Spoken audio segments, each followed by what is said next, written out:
જય સ્વામિનારાયણ. સહજાનંદ વિદ્યાલયના video lecture શિક્ષણમાં આપ સર્વ વિદ્યાર્થી મિત્રોનું હાર્દિક સ્વાગત છે. ધોરણ 11 રસાયણ વિજ્ઞાન પ્રકરણ 4. આજના લેક્ચરમાં આપણે સસ્પંદન રચનાઓ વિશે સમજીશું કે સસ્પંદન એટલે શું, એનું બંધારણ કેવી રીતે દોરી શકાય, એના વિવિધ સ્વરૂપો એટલે શું, એ બધું વિગતવાર આપણે ભણીશું. એના માટેની પ્રારંભિક વાત કરીએ તો કેટલાક અણુઓને એક કરતાં વધુ લુઈસ બંધારણો વડે દર્શાવી શકાય છે. આ દાખલા તરીકે ઓઝોનનો અણુ છે, એના 2 લુઈસ બંધારણો શક્ય છે. આ દરેક બંધારણમાં એના પ્રાયોગિક રીતે મેળવેલા બધા જ ગુણધર્મો સમજાવવા માટે અપૂરતા હોય છે. એટલે આ 2 બંધારણ દોરી શક્યા, પણ બેમાંથી એક પણ બંધારણ ઓઝોનના જે પ્રાયોગિક રીતે મળે એ ગુણધર્મો સમજાવી શકતું નથી. એટલે કે આ દરેક બંધારણ તેના પ્રાયોગિક રીતે મેળવેલા બધા જ ગુણધર્મો સમજાવવા માટે અપૂરતા હોય છે. તો એનું વાસ્તવિક બંધારણ કઈ રીતે દોરવાનું? તો કે એનું વાસ્તવિક બંધારણ આ વિવિધ બંધારણોની વચ્ચેની અવસ્થા વડે દર્શાવે. આ બંને બંધારણની વચ્ચેની અવસ્થા આ રીતે દર્શાવેલી છે અને એને સંસ્પંદન સંકૃત બંધારણ કહે છે. અને વિવિધ લુઈસ બંધારણો છે એને વિવિધ સ્વરૂપો કહે. આ જે શક્ય લુઈસ બંધારણો છે એને વિવિધ સ્વરૂપો કહેવાય. અને આ બંધારણોનું મધ્યવર્તી સ્વરૂપ એટલે કે આ બંધારણોની વચ્ચેની અવસ્થા, બરાબર, કે જે ઓઝોનના ગુણધર્મો સમજાવી શકે છે, તેને સસ્પંદન સંકૃત બંધારણ કહે છે. સંસ્પંદન લખાઈએ, સસ્પંદન સંકૃત બંધારણ કહે છે. આપણે આ જ વસ્તુ ફરીથી જોઈશું. પહેલાં હવે એના ઉદાહરણો આપીને વિગતવાર આપણે સમજી લઈએ.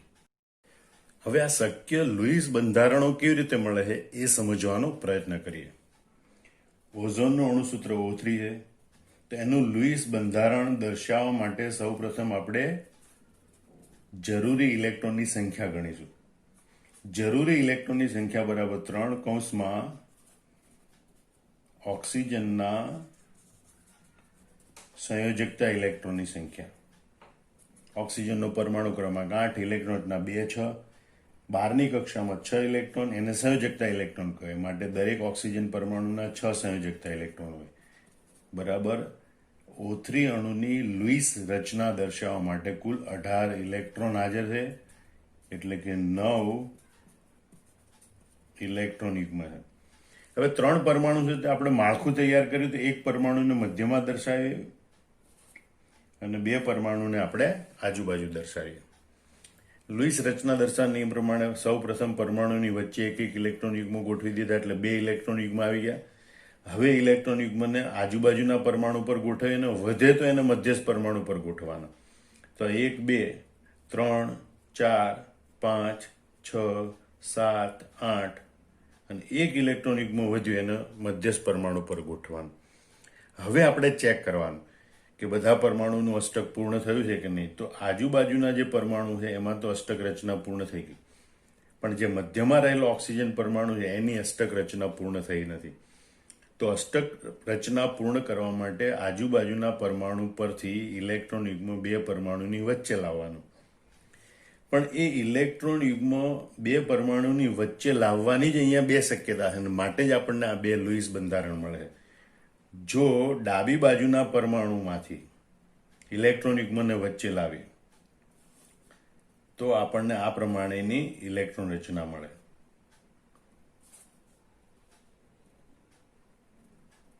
જે લુઈસ બંધારણ 1 દર્શાવે છે, કે જેમાં ડાબી બાજુ ડબલ બોન્ડ અને જમણી બાજુ સિંગલ બોન્ડ છે. એને બદલે જો જમણી બાજુના પરમાણુમાંથી ઇલેક્ટ્રોન યુગ્મને આપણે વચ્ચે લાવીએ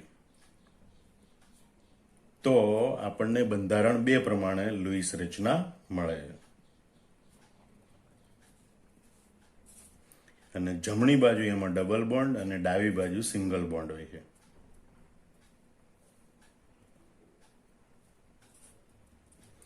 અને આ રીતે 2 લુઈસ બંધારણો શક્ય બને. મતલબ કે એક કરતાં વધારે લુઈસ બંધારણો ક્યારે શક્ય થયું? તો આજુબાજુના પરમાણુમાંથી ઇલેક્ટ્રોન યુગ્મને વચ્ચે લાવવાની એક કરતાં વધારે શક્યતાઓ હોય ત્યારે આવા એક કરતાં વધારે લુઈસ બંધારણ મળે. પરંતુ આવા જ્યારે એક કરતાં વધારે લુઈસ બંધારણો શક્યતા હોય ત્યારે એમાંથી એક પણ બંધારણ એ અણુના પ્રાયોગિક ગુણધર્મો છે એ સમજાવી શકતું નથી. એટલે કે પ્રાયોગિક ગુણધર્મો સમજાવવા માટે આ લુઈસ બંધારણો છે એ અપૂરતા હોય છે, અને માટે એનું વાસ્તવિક બંધારણ આ બંને બંધારણોની વચ્ચેની અવસ્થા વડે દર્શાવે, અને એને જ આપણે સસ્પંદન સંકૃત બંધારણ કહીએ છીએ. આમ સમજાવ્યા મુજબ O3 અણુના નીચે દર્શાવ્યા પ્રમાણે, એ બાજુમાં દર્શાવ્યા પ્રમાણે બે લુઈસ બંધારણ શક્ય છે. બંધારણ 1 અને 2 એને O3 ના વિહિત સ્વરૂપો કહેવાય. આ બે પહેલું ને બીજું બંધારણ છે એ ઓઝોન અણુના વિહિત સ્વરૂપો છે, અથવા એને વિહિત રચના કહેવાય. જ્યારે બંધારણ 3 છે એ બંધારણ 1 અને 2 નું સંસ્પંદન સંકૃત બંધારણ છે. હવે તમે ધ્યાનથી જુઓ, જે વિહિત બંધારણ અથવા તો લુઈસ બંધારણ છે, તો ઓઝોનના બંને લુઈસ બંધારણમાં એક ઓક્સિજન ઓક્સિજન એકલબંધ છે અને એક ઓક્સિજન ઓક્સિજન દ્વિબંધ છે. તો સામાન્ય રીતે ઓઝોન સિવાય બીજે ક્યાંય પણ જો ઓક્સિજન ઓક્સિજન એકલબંધ હોય તો એ એક બંધની લંબાઈ 148 પિકોમીટર હોય, અને જો ઓક્સિજન ઓક્સિજન દ્વિબંધ હોય તો એ દ્વિબંધની લંબાઈ 121 પિકોમીટર હોય છે. યાદ રાખજો કે જો ઓક્સિજન ઓક્સિજન એકલબંધ હોય તો એની બંધ લંબાઈ 148 પિકોમીટર હોય, ઓક્સિજન ઓક્સિજન દ્વિબંધ હોય તો એની બંધ લંબાઈ 121 પિકોમીટર. એનો મતલબ કે ઓઝોનના અણુમાં એક બંધની બંધ લંબાઈ 148 પિકોમીટર અને બીજા બંધની બંધ લંબાઈ 121 પિકોમીટર હોવી જોઈએ. પરંતુ પ્રાયોગિક રીતે એવું માલુમ પડ્યું છે કે O3 અણુમાં ઓક્સિજન ઓક્સિજન બંધ લંબાઈ સમાન હોય છે. એટલે કે આ બંને બંધની બંધ લંબાઈ એક સરખી હોય છે અને એ 128 પિકોમીટર હોય છે. બરોબર. જે એકલ બંધની બંધ લંબાઈ 148 પિકોમીટર અને દ્વિબંધની બંધ લંબાઈ 121 પિકોમીટરની વચ્ચેનું મૂલ્ય છે. ધ્યાન રાખજો, જો ઓક્સિજન ઓક્સિજન એકલ બંધ હોય તો 148 પિકોમીટર, દ્વિબંધ હોય તો 121 પિકોમીટર હોવી જોઈએ. પરંતુ ખરેખર પ્રયોગો કર્યા તો માલુમ પડ્યું કે ઓઝોનમાં બંને ઓક્સિજન ઓક્સિજન બંધની બંધ લંબાઈ એક સરખી છે, જેનું મૂલ્ય 128 પિકોમીટર હોય છે, જે આ બંને બંધ લંબાઈની વચ્ચેનું મૂલ્ય છે. બરાબર. તો આ જે પ્રાયોગિક રીતે મળતા પરિણામ છે એ લુઈસ બંધારણ 1 અને 2 વડે સમજાવી શકાતા નથી. આમ ઓઝોન અને એના જેવા અન્ય અણુઓ હોય કે જેના વાસ્તવિક બંધારણ એ ચોકસાઈપૂર્વક દર્શાવવા માટે સંસ્પંદનનો ખ્યાલ રજૂ કરવામાં આવે છે. ઓઝોન અને બીજા અણુઓ કે જે એક કરતાં વધારે લુઈસ બંધારણ સ્વરૂપે હોય, પણ એના લુઈસ બંધારણ એના આવા પ્રાયોગિક પરિણામો સમજાવી શકતા ન હોય, ત્યારે એ બે અથવા તો વધારે બંધારણો હોય એનું મધ્યવર્તી વચગાળાનું વાસ્તવિક બંધારણ રજૂ કરવું, એ ખ્યાલ એને સસ્પંદનનો ખ્યાલ કહેવામાં આવે. આમ ઓઝોન અને એના જેવા અન્ય અણુઓના વાસ્તવિક બંધારણ ચોકસાઈપૂર્વક દર્શાવવા માટે સસ્પંદનનો ખ્યાલ રજૂ કરવામાં આવ્યો. આ સંસ્પંદનના ખ્યાલ મુજબ સમાન શક્તિ કેન્દ્રોના સમાન સ્થાન તેમજ બંધકારક અને અબંધકારક ઇલેક્ટ્રોન યુગ્મો, એટલે કે બંધકારક અને અબંધકારક ઇલેક્ટ્રોન યુગ્મની સમાન વહેંચણી, એને ધ્યાનમાં લઈને વિવિધ સ્વરૂપોની વચ્ચેનું સંસ્પંદન સંકૃત બંધારણ રજૂ કરવામાં આવે છે, જે અણુને વધુ ચોકસાઈપૂર્વક રજૂ કરે. યાદ રાખજો, સંસ્પંદનના ખ્યાલ મુજબ કેવું બંધારણ છે એને સંકૃત બંધારણ કહેવાય. તો કે સમાન શક્તિ, મતલબ કે અણુમાં સમાન શક્તિ બધે વહેંચાયેલી હોય, કેન્દ્રોના સમાન સ્થાન, એટલે કે પરમાણુઓના કેન્દ્રો સરખા અંતરે ગોઠવાયેલા હોય, તેમજ બંધકારક અને અબંધકારક ઇલેક્ટ્રોન યુગ્મો છે એને ધ્યાનમાં લેવાનો, મતલબ કે બંધકારક અબંધકારક ઇલેક્ટ્રોન યુગ્મની બધી બાજુ સરખી વહેંચણી થયેલી હોય. બરાબર. તો એ બધી બાબતોને ધ્યાનમાં રાખી અને આ વિવિધ સ્વરૂપો હોય એની વચ્ચેનું સંસ્પંદન સંકૃત બંધારણ રજૂ કરવામાં આવે છે. અને આ જે બંધારણ છે સંસ્પંદન સંકૃત બંધારણ, એ અણુને વધુ ચોકસાઈપૂર્વક રજૂ કરે છે. આમ આકૃતિમાં દર્શાવ્યા મુજબ બંધારણ 3 એ લુઈસ બંધારણ 1 અને 2 નું સંસ્પંદન સંકૃત બંધારણ છે, જે ઓઝોનના અણુને વધુ સચોટ રીતે રજૂ કરે છે. આ બંધારણ 3 એ બંધારણ 1 અને 2 નું સંસ્પંદન સંકૃત બંધારણ છે, જે ઓઝોનના અણુને વધુ ચોકસાઈપૂર્વક રજૂ કરે છે. આમ હવે બીજી સંસ્પંદન બંધારણની ખાસિયત જો, સંસ્પંદન જો થતું હોય તો યાદ રાખજો એ અણુને વધુ સ્થાયીતા આપે. મતલબ કે ઓઝોન અણુ જે સ્થાયીતા પ્રાપ્ત કરતો હોવો જોઈએ એના કરતાં વધુ સ્થાયીતા પ્રાપ્ત કરે છે. કારણ કે સસ્પંદન સંકૃત બંધારણની ઉર્જા એ કોઈ પણ વિવિધ સ્વરૂપની ઉર્જા કરતાં ઓછી હોય. જેમ ઉર્જા ઓછી એમ સ્થાયીતા વધારે. આ વિવિધ સ્વરૂપો છે એની જે ઉર્જા હોય એના કરતાં આ સસ્પંદન બંધારણ છે એની ઉર્જા ઓછી હોય, માટે એની સ્થાયીતા વધારે. આમ જ્યારે સંસ્પંદન થતું હોય ત્યારે એ અણુની સ્થાયીતા વધારે હોય, એ અણુ ઓછી ઉર્જા ધરાવતો હોય. બીજું, સસ્પંદન એ બંધ લાક્ષણિકતાની સમગ્રપણે સરાસરી કરે છે. એનો મતલબ કે અહીંયા દ્વિબંધ છે, એક બંધ છે, પણ સસ્પંદન સંકૃત બંધારણમાં બંને બંધ 1.5 બંધ અથવા તો એનો બંધ ક્રમાંક 1.5 છે એમ ગણી શકાય. એટલે કે આ બંને બંધની સરાસરી સંસ્પંદન સંકૃત બંધારણમાં જોવા મળે છે. ફરીથી જોઈ લો, સંસ્પંદન અણુને સ્થાયી બનાવે, કારણ કે સંસ્પંદન સંકૃત બંધારણની ઉર્જા એ આ વિહિત સ્વરૂપો હોય એની ઉર્જા કરતાં ઓછી હોય. બીજું, સંસ્પંદન થતું હોય ત્યારે સમજવાનું કે બંધ લાક્ષણિકતા છે એની સરાસરી કરે, મતલબ કે આ દરેક બંધ છે એ આ બંને બંધનો સરાસરી બંધ હોય છે. હવે આપણે જોઈએ CO3 આયનમાં સસ્પંદન. તો એના માટે પહેલા તો CO3 આયનના શક્ય લુઈસ બંધારણો વિચારવા પડે. તો લુઈસ બંધારણ દોરવા માટે પહેલા CO3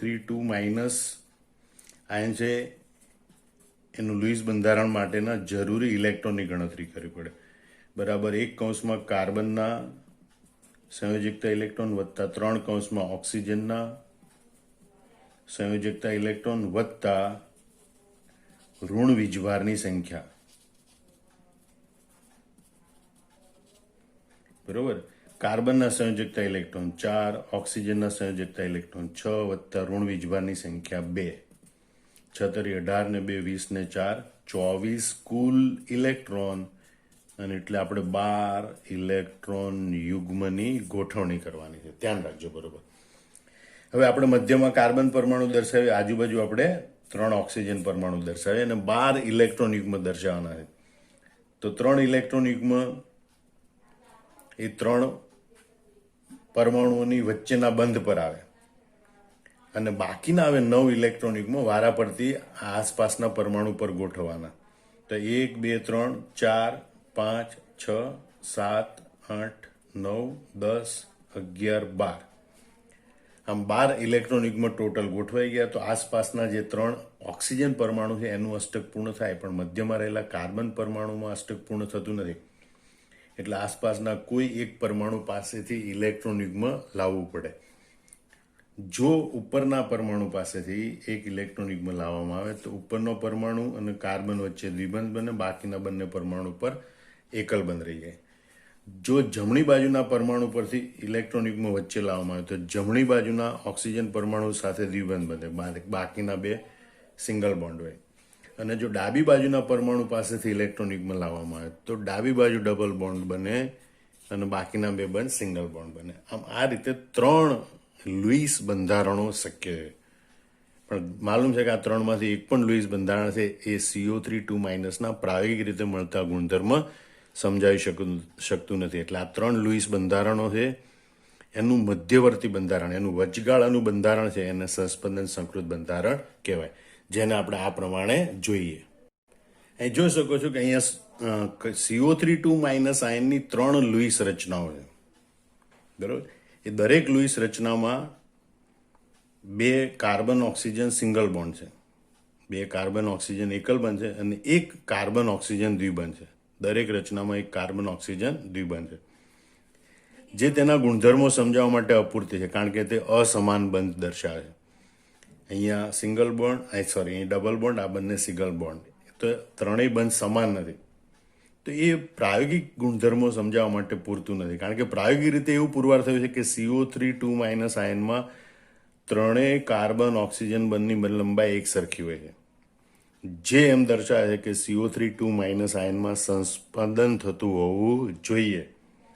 અને સંસ્પંદનને કારણે આ 3 લુઈસ બંધારણ, એટલે કે 3 જે વિહિત સ્વરૂપો છે એનું વચગાળાનું બંધારણ આ પ્રમાણે પ્રાપ્ત થતું હોવું જોઈએ, જેને આ CO3 આયનનું સંસ્પંદન સંકૃત બંધારણ કહેવાય.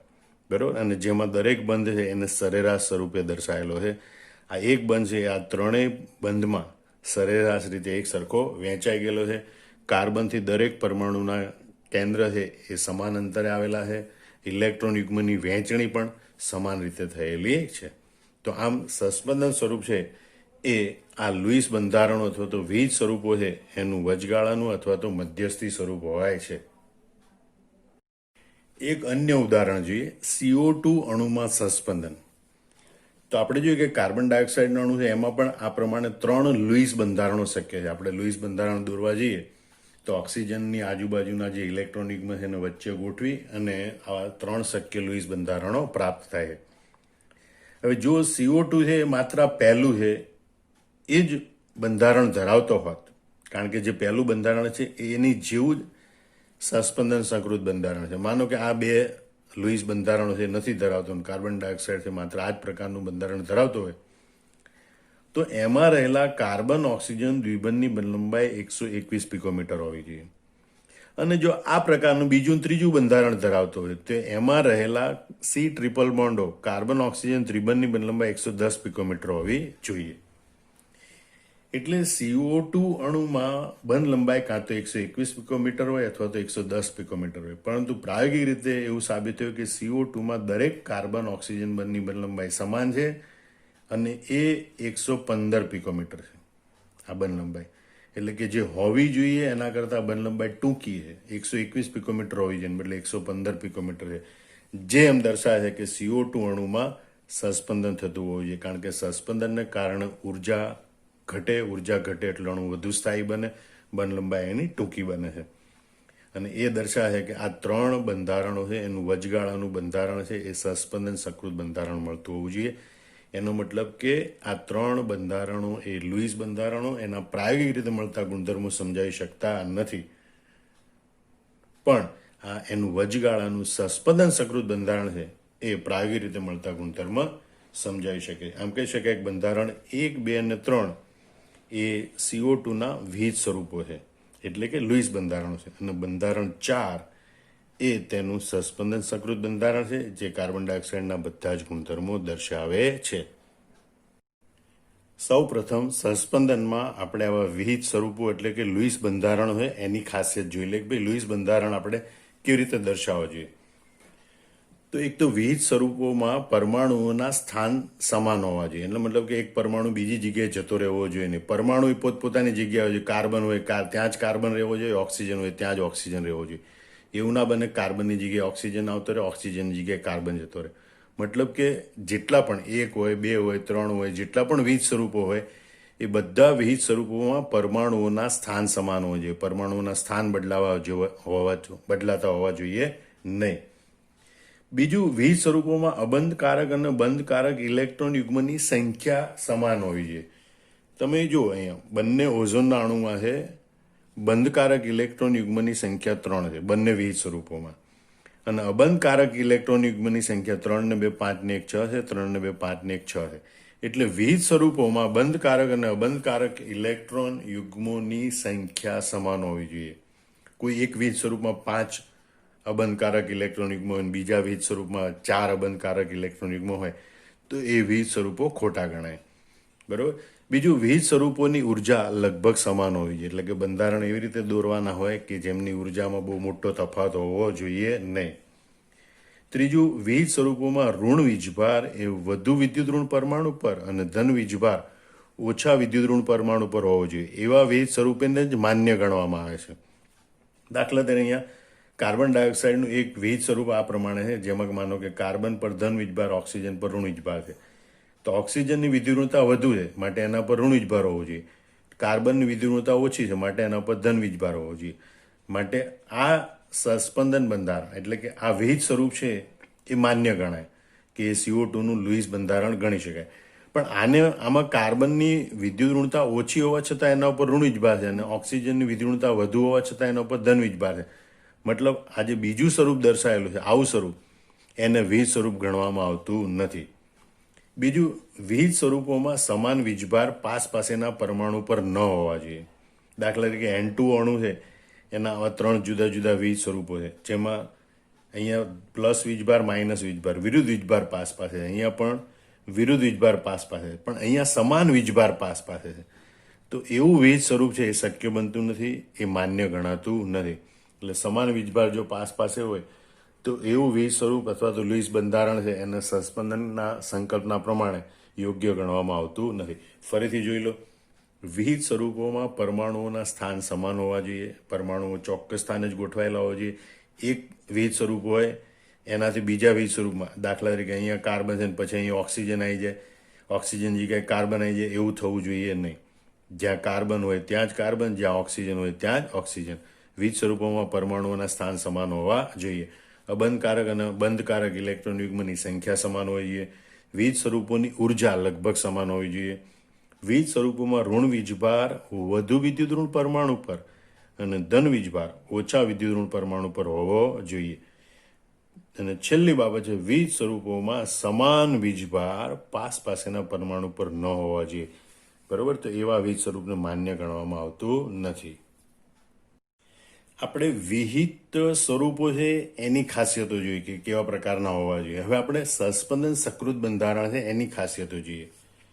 તો વિહિત બંધારણો એક કરતાં વધુ હોઈ શકે, 2 હોય, 3 હોય, 4 હોય, 5 હોય, પરંતુ સસ્પંદન સકૃત બંધારણ માત્ર એક જ હોય. યાદ રાખજો, લુઈસ બંધારણો અથવા તો વિહિત સ્વરૂપો છે એક કરતાં વધુ હોઈ શકે, પરંતુ સસ્પંદન સકૃત બંધારણ એ માત્ર એક જ હોય છે. બીજું, જે પણ સસ્પંદન સકૃત બંધારણો એ સંમિતીય હોય છે. બરોબર, એટલે એમાં સંમિતતા રહેલી હોય છે. ત્રીજું, તેની સ્થાયીતા વિવિધ સ્વરૂપો કરતાં વધુ હોય છે. બરોબર, આ બંને બાબત સમજીએ કે અહીંયા આ જે સસ્પંદન સકૃત બંધારણ છે એમાં સંમિત છે, બંને બાજુ બંધની લંબાઈ સરખી છે અને એટલે બંને બાજુ સરખાપણું જોવા મળે. જ્યારે આ વિવિધ સ્વરૂપમાં સરખાપણું નથી, એક બાજુ ડબલ બોન્ડ, બીજી બાજુ સિંગલ બોન્ડ છે. એટલે જે સસ્પંદન સકૃત બંધારણ હોય છે એ સંમિતીય હોય છે. બીજું, એની સ્થાયીતા, સસ્પંદન સકૃત બંધારણની સ્થાયીતા એ આ વિવિધ સ્વરૂપો કરતાં વધુ હોય છે, કારણ કે સસ્પંદન સકૃત બંધારણની ઉર્જા ઓછી હોય છે. ત્રીજું, જો દરેક બંધની બંધ લંબાઈ એક સરખી હોય છે. તમે જો વિવિધ સ્વરૂપોમાં બંધ લંબાઈ જુદી જુદી છે, પણ સસ્પંદન સકૃત બંધારણમાં દરેક બંધની બંધ લંબાઈ એક સરખી હોય છે. એટલે સસ્પંદન સકૃત બંધારણની ખાસિયત એ કે દરેક બંધની બંધ લંબાઈ એક સરખી હોય છે, તેમજ તેમના બંધ ક્રમાંક પણ સરખા હોય છે. બીજું, સસ્પંદન સકૃત બંધારણ એ બધા વિહિત સ્વરૂપોનું મધ્યવર્તી હોય છે, એટલે કે વચગાળાનું બંધારણ હોય છે. સસ્પંદન સકૃત બંધારણ એ બધા વિહિત સ્વરૂપોનું મધ્યવર્તી હોય છે. તે ચોક્કસ સસ્પંદન ઉર્જા ધરાવે છે. મતલબ કે વિહિત સ્વરૂપો કરતાં સસ્પંદન સકૃત બંધારણમાં જેટલી ઉર્જા ઓછી હોય એ ઉર્જાને સસ્પંદન ઉર્જા કહેવાય. અને દરેક અણુ માટે કે જે સંસ્પંદન ધરાવતો હોય એના માટે ચોક્કસ સંસ્પંદન ઉર્જા હોય છે ને એ સંસ્પંદન ઉર્જા જ અણુને સ્થાયીતા આપે છે. બીજું, તેમાં દરેક બંધ સરખા છે, એટલે દરેક બંધની બંધ ઉર્જા સમાન હોય છે. ઇલેક્ટ્રોન વિદ્યુત વાદળ છે એ બધા પરમાણુ પર સરખી રીતે વિતરિત થયેલું હોય છે અને તે વિહિત સ્વરૂપોનું સરાસરી બંધારણ છે. એટલે કે સહસંયોજક બંધ છે એ વિહિત સ્વરૂપમાં જે બંધ હોય એના કરતાં સંસ્પંદન સંકૃત બંધારણમાં એ સરેરાશ સ્વરૂપે હોય છે. ફરીથી જોઈ લો, વિહિત બંધારણો એક કરતાં વધુ હોય છે, પરંતુ સસ્પંદન સંકૃત બંધારણ માત્ર એક જ હોય છે.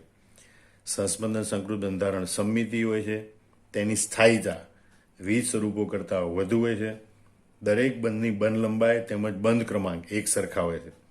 સંસ્પંદન સંકૃત બંધારણ એ જુદા જુદા વિવિધ સ્વરૂપો હોય એનું મધ્યવર્તી હોય છે, એટલે કે વચગાળાનું બંધારણ હોય છે. દરેક સંસ્પંદન સંકૃત બંધારણને ચોક્કસ સંસ્પંદન ઉર્જા હોય છે. તેમાં દરેક બંધની બંધ ઉર્જા સમાન હોય છે, એટલે કે દરેક બંધ તોડવા માટે જરૂરી ઉર્જા સમાન હોય છે. ઇલેક્ટ્રોન વિદ્યુત વાદળ બધા પરમાણુ પર સરખી રીતે વિતરિત થયેલું હોય છે. તે વિવિધ સ્વરૂપોનું સરાસરી બંધારણ છે, એટલે કે દરેક બંધની બંધ લંબાઈ એ વિવિધ સ્વરૂપમાં જે બંધ ક્રમાંક હોય એનાથી સરાસરી હોય છે. સસ્પંદનની ઘટના સાથે સંકળાયેલા કેટલાક અગત્યના ખ્યાલો સમજી લઈએ. તો એક તો વિવિધ સ્વરૂપો વચ્ચે છે આવું દ્વિશીર્ષ તીર છે એની સંજ્ઞા દર્શાવવા. બધા વિવિધ સ્વરૂપો વચ્ચે આવા દ્વિશીર્ષ તીર હોય, એટલે કે બંને બાજુ એરો હેડ હોય એવું તીર છે એના વડે સંજ્ઞા દર્શાવવામાં આવે બધા વિવિધ સ્વરૂપો વચ્ચે. બીજી વાત છે કે વિવિધ સ્વરૂપો છે એનું કોઈ સાચું અસ્તિત્વ હોતું નથી. યાદ રાખજો, આ માત્ર કાલ્પનિક બંધારણ છે, એનું કોઈ અસ્તિત્વ હોતું નથી. અણુઓમાં અમુક સમય માટે એક વિવિધ સ્વરૂપમાં હોય અને બીજા અમુક સમય માટે બીજા વિવિધ સ્વરૂપમાં હોય એવું કદવું, એવી માન્યતા ખોટી છે. એવું કશું હોતું નથી. કે ઓઝોનનો અણુ છે અમુક ચોક્કસ સમયે આ પહેલું બંધારણ ધરાવતો હશે, બીજા કોઈ ચોક્કસ સમયે બીજું બંધારણ ધરાવતો હશે, એવું કોઈ હોતું નથી, કારણ કે આ બંને બંધારણ એ કાલ્પનિક બંધારણ છે. ત્રીજી વાત જોઈએ કે ચલરૂપકતામાં બે ચલરૂપકો વચ્ચે સંતુલન સ્થપાયું છે, અને જેને આપણે આવી રીતે ડબલ એરો વડે દર્શાવીએ છીએ. તેમ વિવિધ સ્વરૂપો છે એની વચ્ચે તેમજ વિવિધ સ્વરૂપ અને સંકૃત બંધારણ વચ્ચે આવું કોઈ સંતુલન સ્થપાતું નથી. યાદ રાખજો, વિવિધ સ્વરૂપો વચ્ચે વિવિધ સ્વરૂપો તો અસ્તિત્વ ધરાવતા નથી. એટલે એમ કે વિવિધ સ્વરૂપો કે સંસ્પંદન સંકૃત બંધારણ એની વચ્ચે કોઈ સંતુલન સ્થપાયેલું હોતું નથી. કારણ કે આ બંધારણો તો અસ્તિત્વ જ ધરાવતા નથી, કાલ્પનિક બંધારણો છે. હકીકતમાં ઓઝોન છે એ આ પ્રકારના બંધારણ સ્વરૂપે અસ્તિત્વ ધરાવતો હોય છે. એટલે જ કીધું ચલ રૂપકતામાં જેમ બે ચલ રૂપકો વચ્ચે સંતુલન સ્થપાયેલું હોય છે, એમ વિવિધ સ્વરૂપો અને સંકૃત બંધારણ વચ્ચે સંતુલન સ્થપાયેલું હોતું નથી. દરેક અણુને માત્ર એક વાસ્તવિક રચના હોય છે, જે વિવિધ સ્વરૂપોનું સંસ્પંદન સંકૃત બંધારણ. એટલે દરેક અણુને આ પ્રકારની એક જ વાસ્તવિક રચના હોય જે દરેક વિવિધ સ્વરૂપનું આવું સંસ્પંદન સંકૃત બંધારણ હોય છે, અને તેને એક જ લુઈસ રચના વડે દર્શાવી શકાય નહીં. અને આવું જો બંધારણ હોય તેની લુઈસ રચના દોરવી હોય તો એક જ હોતી નથી, જુદી જુદી લુઈસ રચના હોય જે તેના વિવિધ સ્વરૂપો ગણાય છે. આમ ઘટના સાથે સંકળાય સસ્પંદનની ઘટના સાથે સંકળાયેલા ખ્યાલોમાં પહેલું યાદ રાખેલું, વિવિધ સ્વરૂપો વચ્ચે આ પ્રકારની સંજ્ઞા દર્શાવવામાં આવે છે. વિવિધ સ્વરૂપોનું કોઈ સાચું અસ્તિત્વ હોતું નથી, માત્ર કાલ્પનિક છે. એટલે વિવિધ સ્વરૂપમાં રહેલા અણુઓ છે એ અમુક સમય માટે એક વિવિધ સ્વરૂપમાં અને અમુક સમય માટે બીજા વિવિધ સ્વરૂપમાં છે, એવું કશું હોતું નથી. ચલ રૂપકતામાં જેમ બે ચલ રૂપકો વચ્ચે સંતુલન સ્થપાય છે, એમ અહીંયા વિવિધ સ્વરૂપો અને સસ્પંદન સંકૃત બંધારણો વચ્ચે કોઈ સંતુલન સ્થપાયેલું હોતું નથી. દરેક અણુને માત્ર એક જ વાસ્તવિક રચના હોય છે, જે વિવિધ સ્વરૂપોનું સંસ્પંદન સંકૃત બંધારણ છે. અને સંસ્પંદન સંકૃત બંધારણ છે એને લુઈસ રચના વડે દર્શાવવું હોય તો એને કોઈ એક લુઈસ રચના વડે દર્શાવી શકાય નહીં. એના માટે એક કરતાં વધારે લુઈસ રચનાઓ વિશેની લુઈસ રચનામાં દર્શાવવાની જરૂર પડે છે. આમ તમે સંસ્પંદનનો સંપૂર્ણ ખ્યાલ મેળવ્યો. દરેક ટુકડા અલગ અલગ મોઢે કરી અને અલગ અલગ તૈયાર કરીને લખી નાખવાના. જય સ્વામિનારાયણ.